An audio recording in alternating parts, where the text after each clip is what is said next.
जैसा कि हम लोगों ने द ट्रीज़ पोएम का एनालिसिस किया था, अब एग्ज़ाम पॉइंट व्यू से क्या-क्या चीज़ें हमें याद रखनी है, क्या-क्या चीज़ों पे हमें ज़्यादा ज़ोर देना है, मतलब कौन-सी चीज़ें ऐसी हैं जो हमारे पेपर में आ सकती हैं जो कि हमें करना होगा।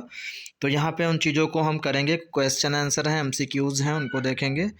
तो जैसा कि हम यहाँ पे देख रहे हैं कि जैसे कि हमने जब डिस्कशन किया था तो उसमें भी बताया था आप लोगों को, जो थीम है वो है struggle of women who make a mark in the outside world. तो इसके स्ट्रगल के बारे में बात करी जा रही है। जो सिंबॉलिक मीनिंग है यहाँ पे इस पोएम का, जो ट्रीज़ हैं वो सिंबलाइज कर रहे हैं वीमेन को। तो यहाँ पे जैसा कि लिखा है, the trees moving out of the house symbolize women folk moving out of their house into the society. तो ठीक इसकी बात करी गई। राइमिंग स्कीम इसमें है नहीं, फ्री वर्स में पोएम लिखी गई है। इमेजरी का यूज किया गया। टोन जो है वो ग्राउंड लाइक है, इसकी बात करी गई। ठीक है, तो ये कुछ चीज़ें हैं जिन्हें हमें याद रखना है। और फिगर ऑफ स्पीचेज हमने यहाँ पे जैसे हम डिस्कस कर रहे हैं, जैसे कि यहाँ पे पर्सोनिफिकेशन का यूज हुआ इस लाइन में।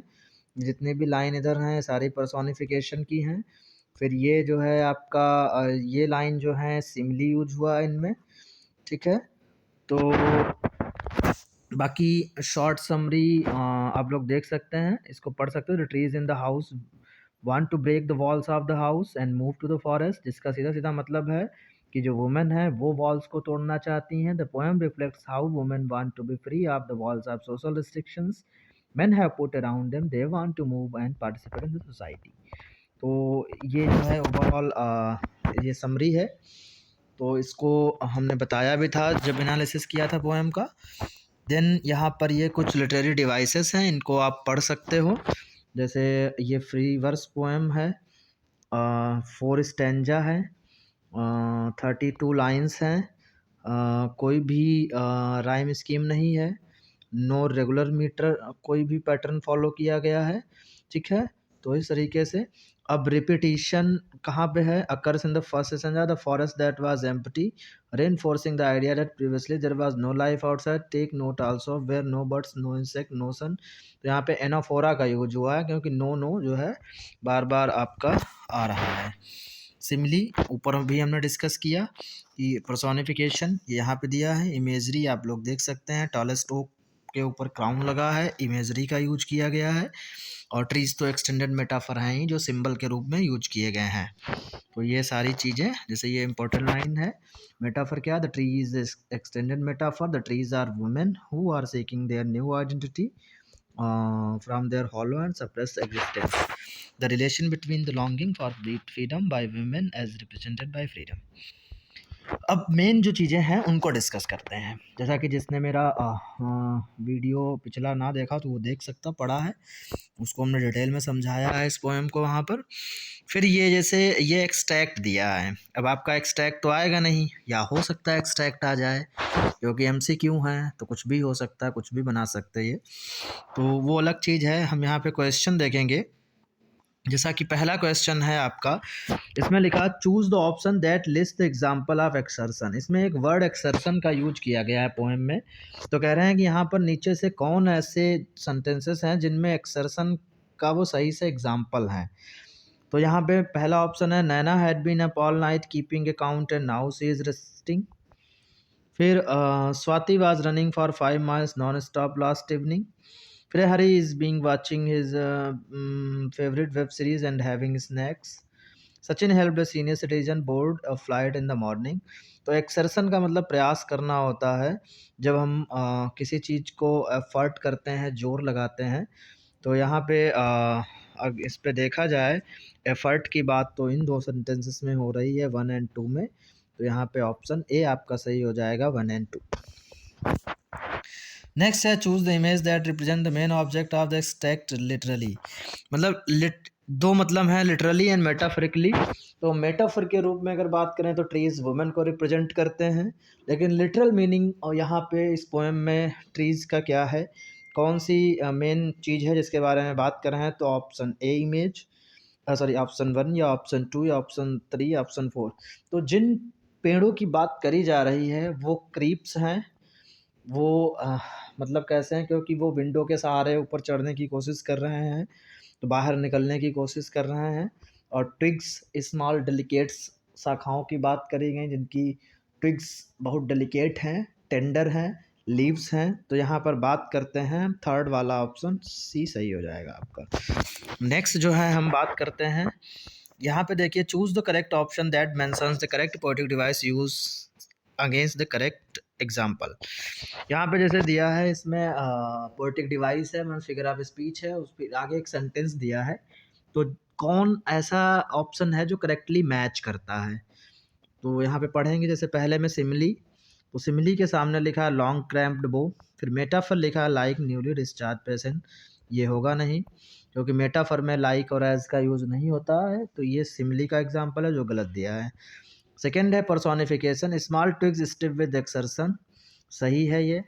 फिर है simile like newly discharge patient, ये भी सही है, तो इसका ऑप्शन 2 सही है। बाकी और भी देख लो। 3 refrain under the roof, refrain इसमें कहीं पर भी यूज नहीं हुआ है। फिर leaves strain towards the glass, इसमें भी सिमिली का यूज नहीं हुआ है, ये भी गलत है और ये भी गलत है। तो इसका ऑप्शन 2 किस में है, बी। तो यहाँ पे ऑप्शन बी हो जाएगा आपका जो करेक्ट है बिल्कुल। नेक्स्ट है long crammed and half days are combination of two words joint together to form compound word. यहाँ पे दो ऐसे वर्ड यूज हुए हैं जो कंपाउंड वर्ड हैं, जैसे एक है लॉन्ग क्रैम्ड, एक है हाफ डेज, ये इस पोएम में यूज होते हैं। और ये कह रहे हैं कि ये दो वर्ड को मिलाकर बनाया गया है, इसको कंपाउंड वर्ड कहते हैं। तो नीचे के ऑप्शंस में से कौन कौन से कंपाउंड वर्ड हैं, तो इनमें अगर देखेंगे, जैसे कि कंपाउंड वर्ड की अगर बात करें तो बैक स्टेज है जो दो वर्ड से बना है, बैक और स्टेज से। कम बैक है वो, ये भी दो से बना है, कम और बैक से। और फिर ये नाइट हुड है जो नाइट और हुड से बना है। तो 2 3 5 किस में है, सी। तो ये ऑप्शन सी आपका सही हो जाता है। नेक्स्ट है choose the option listing the image that the poem metaphorically represent. यहाँ पे मेटाफर के रूप में इस पोएम का क्या मतलब है, किस चीज़ को रिप्रेजेंट करती है मेटाफोरिकली ये पोएम। तो जैसा कि हमने बताया था, ये औरतों की वुमेन की वॉइस को रिप्रेजेंट करती है कि महिलाएं अपनी आवाज़ को बुलंद कर रही हैं। तो यहाँ पे चौथा ऑप्शन ऐसा है जो बिल्कुल सही रिप्रेजेंट कर रहा है अपनी वॉइस को उठाना, अपने अधिकारों की मांग करना, अपने अस्तित्व की दिखाना, उसकी पहचान बनाना। तो ऑप्शन डी यहाँ पे करेक्ट हो जाएगा।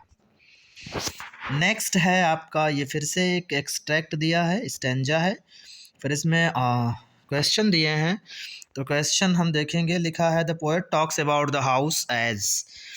पोएट जो है हाउस को किस रूप में बताती हैं, किस रूप में बात करती हैं, तो ये लास्ट में हमने समझाया भी था। होम उनके लिए रियल में होम नहीं है, वो एक कन्फाइंड प्लेस है। तो यहाँ पर कहीं पे कन्फाइनमेंट की बात करी गई है। हाँ, बी वाला ऑप्शन है, ए प्लेस ऑफ कन्फाइनमेंट, कि जहाँ पे उनको कैद करके रखा गया है। तो हाउस उनके लिए एक कन्फाइनमेंट एरिया है। नेक्स्ट आपका है the poet uses the indefinite article for sky instead of the definite one. इसको भी मैंने एक्सप्लेन किया था कि जो पोएट हैं वो स्काई के लिए इनडेफिनेट आर्टिकल मतलब ए स्काई कहती हैं रेदर देन द स्काई कहने के। नहीं तो होता क्या, हम ग्रामर में पढ़ते हैं कि स्काई या जितने भी ऐसी यूनिक चीज़ें होती हैं उनसे पहले हम दा लगाते हैं, लेकिन यहाँ पर ये ए स्काई लगाती हैं। ये क्यों लगाती हैं ये पूछा गया, इसको मैंने एक्सप्लेन भी किया था, वीडियो देख लेना क्यों वो लगाया जाता है। तो यहाँ पे हम ऑप्शन पढ़ेंगे। तो this is so because the poet is referring to the ceiling of the veranda a sky versus the door kept open being the sky. The opportunities symbolized by an open sky outside can be utilized by a single woman. The portion of the sky bathed in moonlight versus the part that is still dark. Some part of the sky is still left open for women to explore away from limitations set by patriarchal norms. तो D की बात होती है, हमने इसको उसमें भी analysis किया है पोएम का, उसमें समझाया भी है कि ये जो स्काई का मतलब है और स्टिल वर्ड भी यूज हुआ, मतलब अभी भी बाहर की दुनिया उनके लिए खुली है, उनका वेलकम कर रही है। जो लिमिटेशंस हैं उनसे बाहर आकर के वो अपने अपने अस्तित्व को बचा सकती हैं, अपनी पहचान इस्टेब्लिश कर सकती हैं, अपनी चीज़ों को रख सकती हैं और कंधे से कंधा मिलाकर चल सकती हैं, तो मतलब जो पैट्रियार्कल सिस्टम है उसको ख़त्म कर सकती हैं, तो इसकी बात करी गई है। और नेक्स्ट है the extract uses open twice suggesting different meaning, pick the option that less the correct meaning respectively. जैसे ये कह रही हैं यहाँ पर कि जो क्वेश्चन है, इस एक्सट्रैक्ट में ओपन वर्ड का 2 बार यूज हुआ है और अलग अलग उसका मीनिंग है दोनों जगह पर। जैसे कि हम आपको दिखा रहे हैं कि ये देखिएगा, आपके सामने ये है आपका एक्सट्रैक्ट, यहाँ पे ओपन का यूज हुआ है और ये आपका ओपन का यूज 2 जगह यूज हुआ है, सॉरी। तो ये क्यों यूज किया गया 2 जगह और इसका अलग अलग मीनिंग है, तो क्या मीनिंग है इसको ये पूछ रहे हैं। तो आते हैं अपने क्वेश्चन पे। तो सबसे पहले आपने देख ही लिया है कि ये किस रूप में यूज किया गया है, ठीक है। जैसे कि यहाँ पर ये दिया है आपका, फिर से मैं दिखा रहा हूँ आप लोगों को। I sit inside doors open to the veranda writing long letters. फिर लास्ट में है the night is fresh the whole moon shines in a sky still open. तो क्या मतलब होगा यहाँ पे भाई, इसकी बात करेंगे। पहला ऑप्शन है एंट्री पॉइंट, वास्टनेस या शेयरिंग ए कॉमन स्पेस या great view, allowing access and vision expanse of space, advantage obstacle ahead। तो पहला एंट्री पॉइंट के रूप में ओपन का यूज हुआ है। दूसरा जो ओपन है स्काई के रेफरेंस में है, स्काई ओपन, तो वास्टनेस को रेफर कर रहा है, तो यहाँ पे ऑप्शन आपका ए हो जाएगा, ठीक है। नेक्स्ट है choose the option that does not state the meaning of the underline word I scarcely mention. जैसे इसमें आई स्कैसली यूज हुआ है, तो ये पूछ रहा है इस वर्ड या फ्रेज का क्या मतलब नहीं है, ठीक है। तो यहाँ पे ऑप्शन ए हो जाएगा, टैक्टफुल्ली इसका मतलब नहीं है। बाकी तीनों जो हैं वो इसके मतलब होते हैं। आई स्कैर्सली का मतलब हार्डली होता है, बेयरली होता है, ओनली जस्ट भी होता है, ठीक है।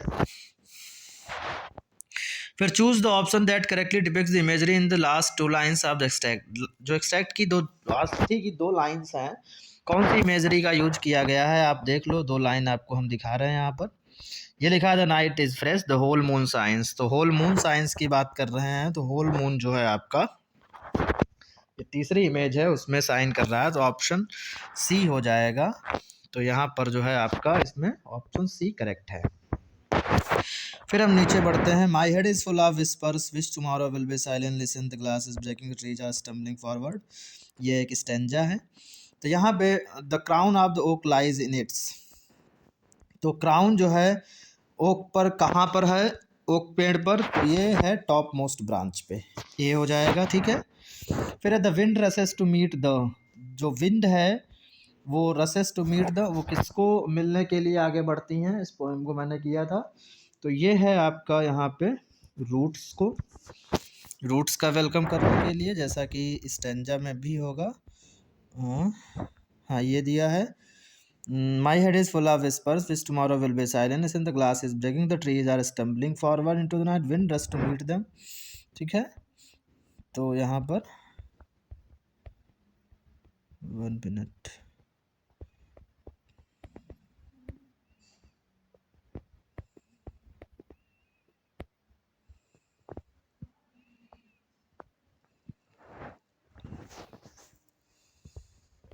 The wind rushes to meet the। तो wind, my head is full of whispers, tomorrow will be silent, listen the glass is breaking, the trees are stumbling forward into the night, wind rushes to meet them। Forward, हाँ तो root ही हो जाएगा, rich and tasty fruit होगा नहीं, forest होगा नहीं, broad leaves, ठीक है। रूट्स की बात हो रही है कि रूट से डिसएंगेज कर रही है खुद को, ओके। तो रूट्स जैसा कि हमने बताया था कि रूट्स क्या है, उनकी आवाज़, जिसको जो मजबूती से वो उठा रही हैं उसको रेफर कर रही हैं। Where are the pieces of the broken moon shining. वो ब्रोकन पीसेस कहाँ शाइन कर रहे हैं, ठीक है। तो ये जो होंगे on the top branches and leaves of the tallest oak tree, ठीक है। नेक्स्ट है find the word from the extract which means the same as shine. यहाँ पर पूछा गया है एक्सट्रैक्ट में जो वर्ड एक यूज किया गया जिसका मतलब शाइन होता है, तो कौन सा वर्ड है वो, फ्लैश हो जाएगा। नेक्स्ट है the glass is breaking, the implied meaning here, glass टूट रहा है, इसका इम्प्लाइड मीनिंग क्या है, तो ऑप्शन डी हो जाएगा, emancipation of women by breaking the shackles of stereotypes imposed by the patriarchal society. इसको हमने एक्सप्लेन भी किया है, आप लोग वीडियो देख सकते हैं। एक और पढ़ा है मेरा, the trees inside are moving out into the forest that was empty all these days where no bird could sit. ये आपका फिर से एक एक्सट्रैक्ट है। Where are the trees inside moving to, तो जो ट्रीज़ हैं वो कहाँ मूव कर रहे हैं। Where are the trees inside moving to, जो अंदर के पेड़ हैं वो कहाँ जा रहे हैं, तो इनटू द फॉरेस्ट की तरफ जा रहे हैं वो, ठीक है। फिर why can not bird sit और insect hide in the trees, तो बर्ड्स क्यों नहीं बैठ सकते हैं या हाइड, जो इंसेक्ट हैं क्यों नहीं हाइड हो सकते ट्रीज में, क्योंकि ट्रीज डोंट हैव ब्रांचेस। या birds and insect are not attract toward the trees, या trees not to live for birds and insect to be hidden in the branches, the trees are the decorative pieces in a house. तो D होगा यहाँ पे, the trees are the decorative pieces in a house.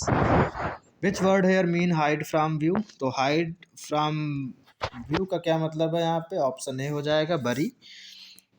फिर है the trees in open are the extended metaphor for, जो trees हैं वो किस चीज़ का एक मेटाफर हैं, तो यहाँ पे जैसा कि who women who urge for their emancipation, वो महिलाएं जो अपनी आज़ादी के लिए, मुक्ति के लिए प्रयास कर रही हैं, ठीक है।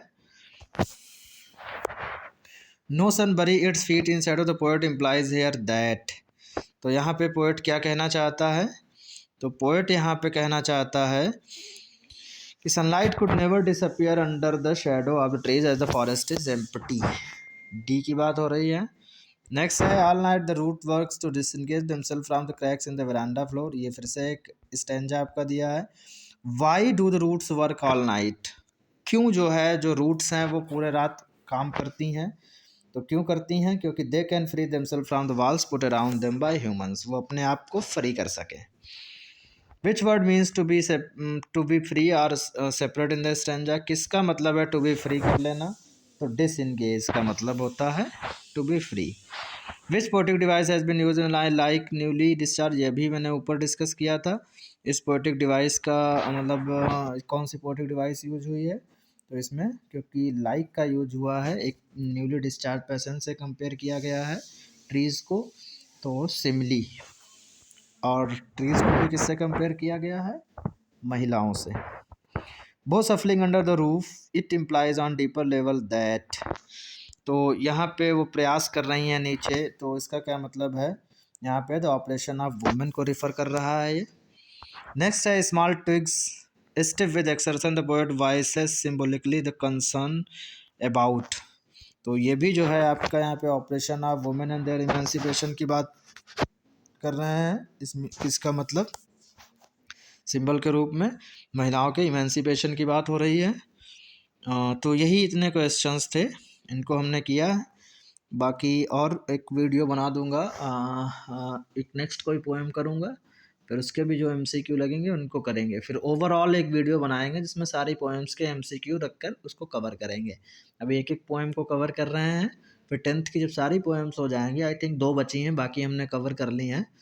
और 2 में एक आई थिंक फॉग बची है, और एनी फॉर एनी ग्रेगोरी बची है, और एनिमल्स हैं नहीं आई थिंक, एंड हाँ द ड्रैगन और टेल ऑफ कसर ड्रैगन भी बची है। तो इसको ये जब 3 पोएम हो जाएंगी उसके बाद फिर एक कंबाइंड एक सारे क्वेश्चन को मिला के एक वीडियो प्रिपेयर कर लिया जाएगा, तो उससे फिर ये हो जाएगा, हम कॉन्फिडेंट होंगे कि हाँ हमने पोएम्स कर लिए हैं और हमने उनको अच्छे से कर लिया, कोई भी क्वेश्चन आएगा हम उसको कर सकते हैं आराम से। सारे वीडियो देख सकते हो, मेरे पड़े हैं यूट्यूब चैनल पे, एक एक वीडियो उसको डिटेल में हमने किया है, क्या मतलब है क्या नहीं है, पोएम का एनालिसिस क्या है। तो अभी हम पोएम कर रहे हैं, उसके बाद चैप्टर से भी आएंगे। चलिए मिलते हैं नेक्स्ट वीडियो में।